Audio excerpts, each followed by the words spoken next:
पुणे महाडमधल्या हल्ल्याप्रकरणी मंत्री भरत गोगावले यांचे पुत्र विकास गोगावले यांचा अटकपूर्व जामीन हायकोर्टानं फेटाळलाय। महाड नगर परिषद निवडणुकीच्या मतदानादरम्यान राष्ट्रवादी काँग्रेसच्या कार्यकर्त्यांवर हल्ला झाल्याचा गंभीर प्रकार 2 डिसेंबरला घडला होता।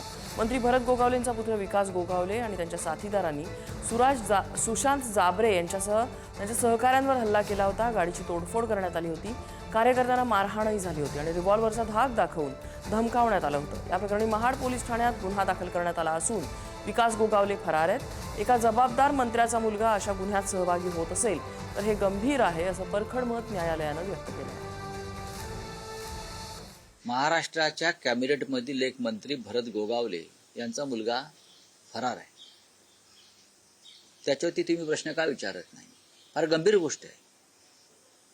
महाड नगरपालिकेच्या निवडणुकीत अटेम्प्ट टू मर्डर एका काँग्रेसच्या कार्यकर्त्याला ज्या पद्धतीनं त्यांच्यावर हल्ला केला ठार मारण्यासाठी आणि पोलीस यंत्रणा त्यांना मदत करत राहिली, हायकोर्टानं त्यांचा अटकपूर्व जामीन सुद्धा फेटाळला, म्हणजे प्रकरण गंभीर आहे ना।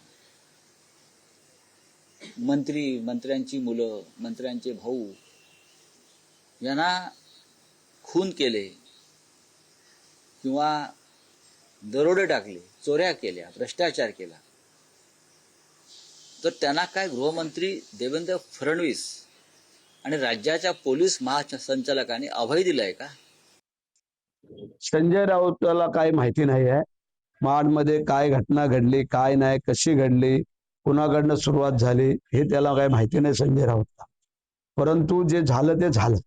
काय आहे, आमची मुलं जे काय बूथवरती राऊंड मारत होते, भेटीगाठी देत होते आणि त्यात ते लोक समोरासमोर आले। आमचे लोक चालत येत होते, ते गाड्या घेऊन त्याच्यामध्ये लाठी काट्या, बॉडीगार्ड बरोबर रिव्हॉल्वर, हे सगळं कशासाठी?